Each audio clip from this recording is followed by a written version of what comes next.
Muito boa noite, é com muita alegria que nós começamos mais um programa Direção Espiritual. É interessante que às vezes a vitória nem está pronta, mas quando nós declaramos, é como se a nossa coragem de declarar essa vitória, mesmo que a gente não veja os sinais dela, Deus antecipasse esse processo. Porque a vitória, para acontecer, nós precisamos acolher a graça de Deus e precisamos fazer a nossa parte. E quando nós declaramos a vitória, a nossa mente se programa. É como se ela se permitisse viver aquilo que nós já proclamamos. Porque o estado de fracasso, minha gente, ele tem um poder assolador sobre nós. Quando nós alimentamos, sabe, no dia a dia, você sabe o que eu estou dizendo? Porque isso é muito comum na nossa vida. Quando as coisas começam a dar errado, quando não acontecem de acordo com a nossa expectativa, com aquilo que a gente havia planejado, é natural que a gente se sinta, talvez não fracassados, mas a gente se sinta frustrados. A frustração faz parte da vida humana. Mas a frustração, quando ela não é trabalhada para a gente poder superar, né? Porque é natural que a gente se frustre, mas não é natural que a gente permaneça muito tempo frustrado. A gente já falou aqui tantas vezes da capacidade humana de superação, né? A gente vê tantas pessoas sendo capazes de superar as dificuldades da vida e a gente se entusiasma a ser capaz também. É a força do testemunho do outro na nossa história. Por isso que é tão bom a gente ouvir o testemunho de alguém que conseguiu, de alguém que passou por dores semelhantes à nossa e foi além, não ficou parado nela. Na minha pregação, eu peguei o exemplo da Ângela, lá de Maceió, quando eu estava fazendo show lá em Cajueiro. Uma cidade próxima a Maceió, uma cidadezinha pequena, bonita, onde eu tive a oportunidade de estar com aquele povo numa noite tão especial. Antes de subir ao palco, tive a oportunidade de conhecer a Ângela. E foi o testemunho que eu contei no Osana Brasil e que nunca é demais a gente recordar.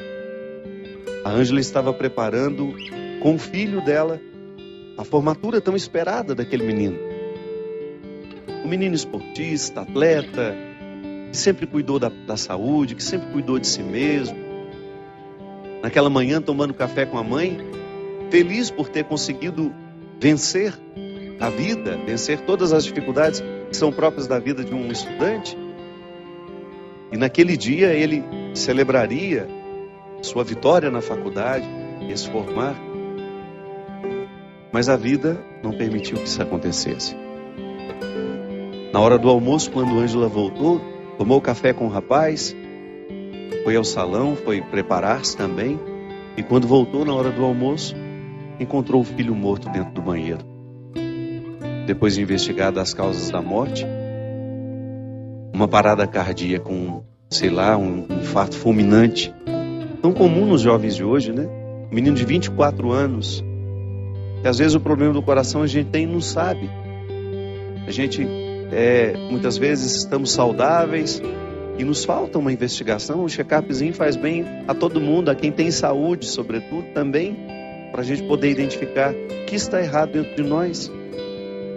Infelizmente não deu tempo de descobrir que alguma coisa estava errada no coração daquele menino. Mas o grande testemunho da Ângela foi justamente me dizer, entre lágrimas: Padre, eu sinto muita saudade dele. São 7 meses. Gente, e logo 30 dias depois da morte do filho, morreu também a mãe. Então ela perdeu 2 grandes vínculos. Perdeu o filho, perdeu a mãe. Deixou de ser mãe e deixou de ser filha num espaço de 30 dias. Se a gente for pensar, causas suficientes para que essa mulher pudesse dizer: eu sou uma fracassada, a minha vida não tem mais sentido. E quando ela veio me pedir para rezar por ela, ela não falou nada disso. Ela só me disse que dói demais. E sustentada pela fé que tem na ressurreição, me disse: não tenho nenhuma revolta, Padre. Não fico pensando que Deus foi injusto comigo, não, nada disso me ocorre. O que me ocorre é a saudade. Reze por mim, Padre, para que eu seja capaz de tolerar essa saudade, de colocar dentro do meu coração a vida em ordem. Esse testemunho mexeu comigo, mexeu com muita gente que assistia a nossa palestra no domingo.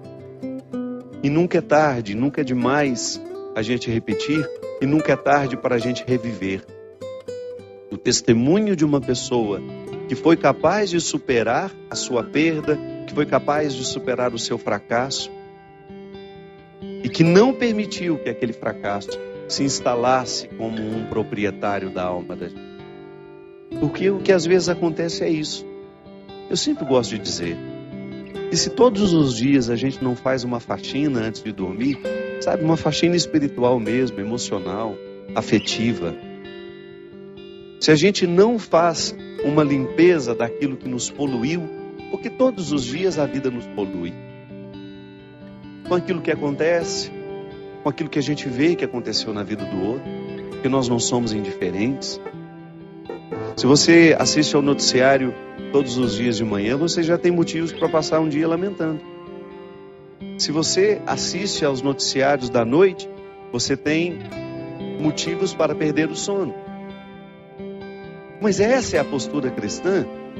Será que a nossa indignação, que nós devemos ter quando a gente vê uma coisa ruim acontecendo, passa em assumir o fracasso que aquele acontecimento nos traz? Não. A indignação não é fracasso. A indignação é a gente se posicionar sabendo que o mundo não tem de ser assim. Não é natural que uma pessoa mate a outra, não é natural que a gente seja injusto, não é natural que a gente vá fazer uma coisa ruim ao outro, como tantas vezes são noticiadas. As notícias, o conteúdo das notícias que nos chegam, estão recheadas de traição, de injustiça, de impunidade, de assassinato, de ódio, roubo. A gente fica indignado porque o mundo não tem de ser assim. Mas qual é o papel dessa indignação? Provocar dentro de nós o desejo de fazer esse mundo ser diferente, então, a partir da parte que nos cabe. Como a Ângela fez, a Ângela, ao sentir a dor de perder um filho e de perder a mãe, ela resolveu recrutar tudo o que a fé havia dado a ela ao longo da vida. E resolveu proclamar a vitória, mesmo com o rosto coberto de lágrimas. Aí volta ao início. Quando a gente proclama uma vitória, mesmo sem a gente ter ainda a matéria-prima daquela vitória já nas mãos, a gente dispõe o espírito a não mergulhar no fracasso. É como se a graça de Deus se antecipasse dentro de nós, nos ajudando a compreender aquele momento difícil e nos dando o entendimento de que a vitória chegará. Porque o desafio do que sofre, aquele que está sofrendo hoje, por exemplo, uma perda, pode ser que você esteja me assistindo e você tenha sepultado um ente querido hoje. Pode ser que você tenha visto morrer um amigo, um filho, um pai, uma mãe, um irmão. É assim. Todos os dias alguém está perdendo. Mas a graça de Deus hoje pode lhe visitar,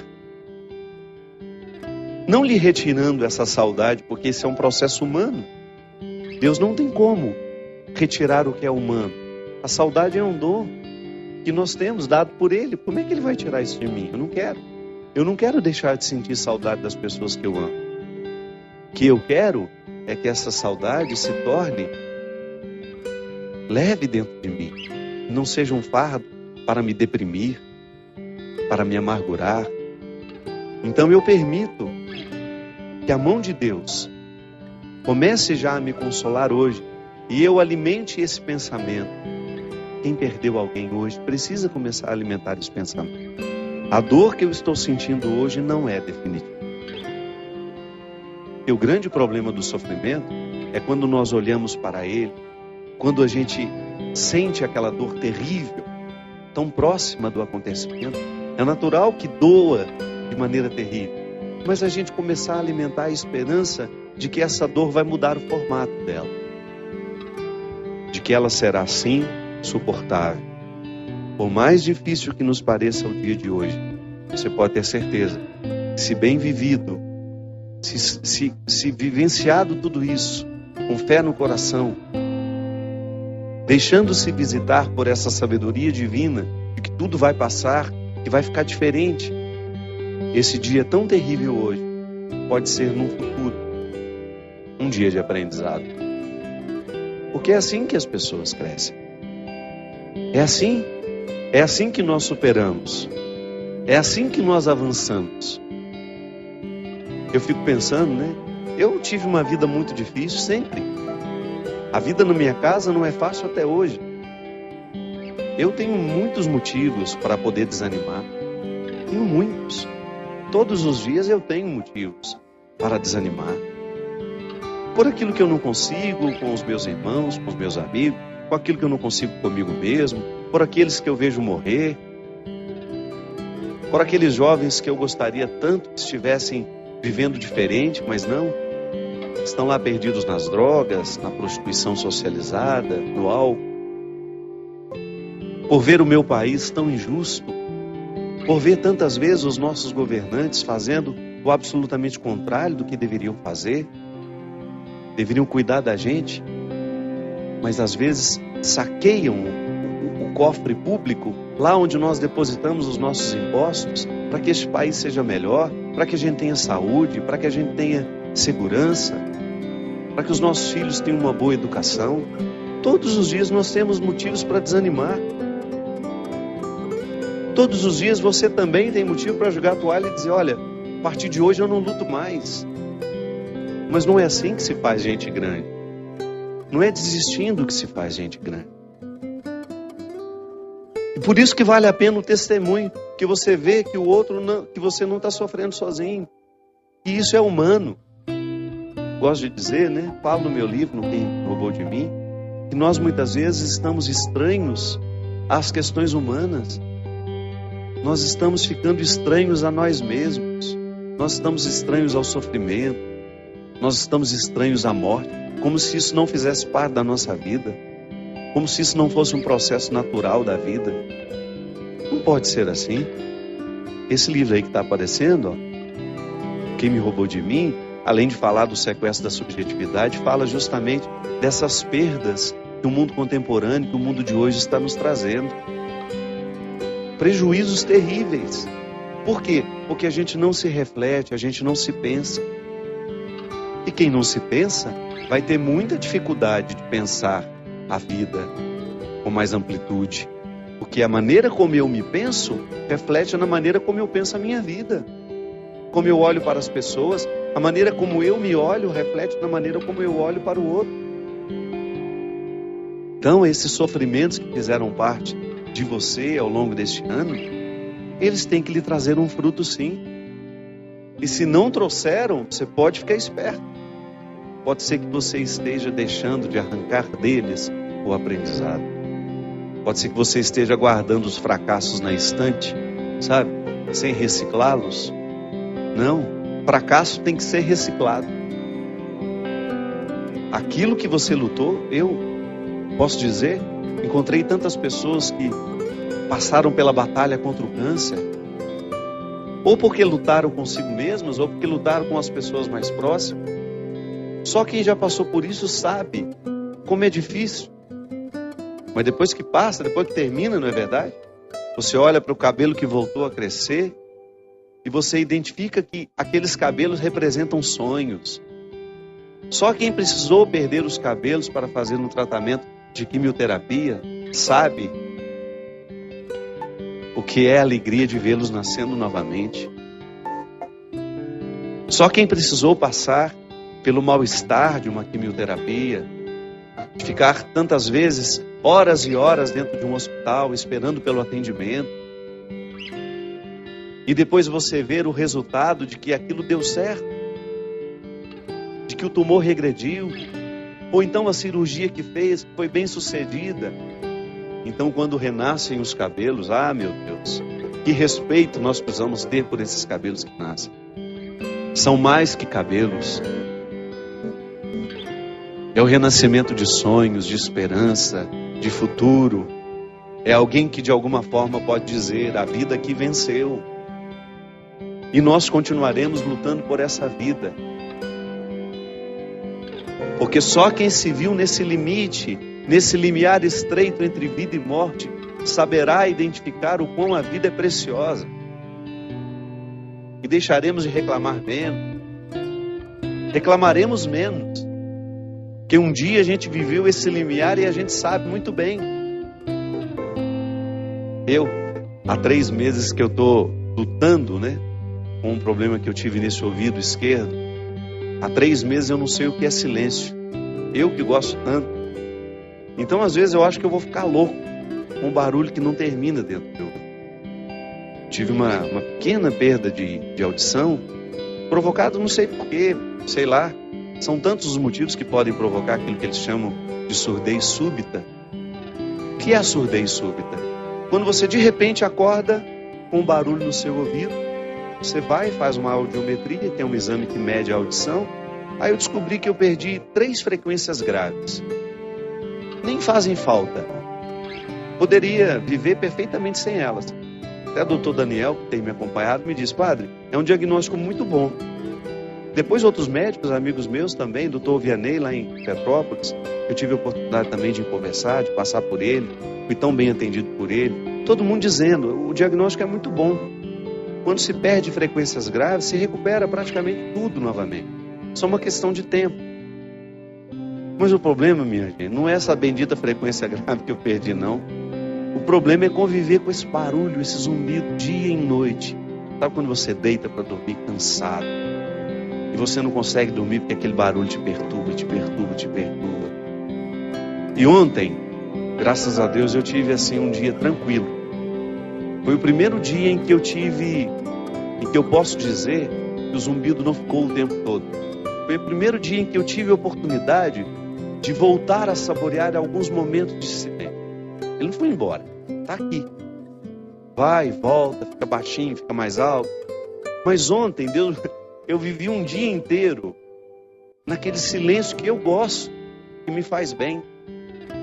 Você não pode imaginar de como eu valorizei.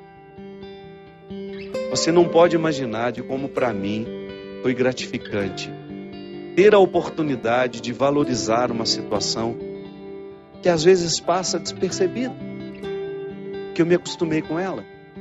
Então, como agora eu estou tendo que conviver com um barulho no meu ouvido, se Deus quiser, vou dar um jeito de curar isso, ou pelo menos diminuir isso, para não ficar louco, senão a gente fica louco, a gente não consegue se concentrar, tudo fica mais penoso, a gente fica mais cansado, menos paciente com as coisas. Então, sabe, quando você experimenta aquilo que antes você tinha e não sabia valorizar. Se Deus me der a graça de ser curado por isso, você pode ter certeza que eu nunca mais vou interpretar o silêncio da mesma forma. Porque passar 3 meses com esse barulho o tempo todo no seu ouvido não é brincadeira. Então, quando eu tiver a oportunidade, como eu tive ontem, temporária, mas tive, de voltar a experimentar o silêncio, eu quero saborear aquilo com todas as forças da minha alma.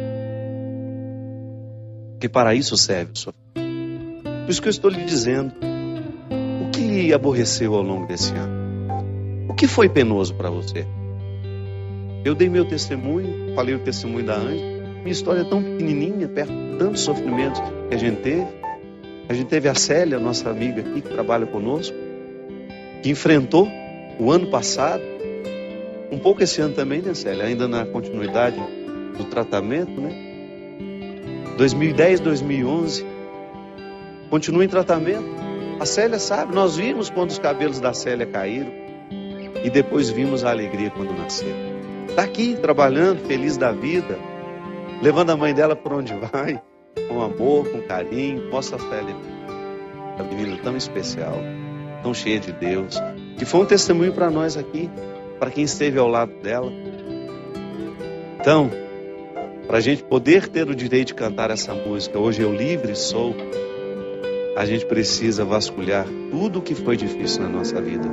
Porque somente a partir da superação dessas dificuldades é que a gente vai alcançando essa liberdade interior que só Deus pode nos dar. Nós vamos para um rápido intervalo e a gente volta já já com o programa Direção Espiritual.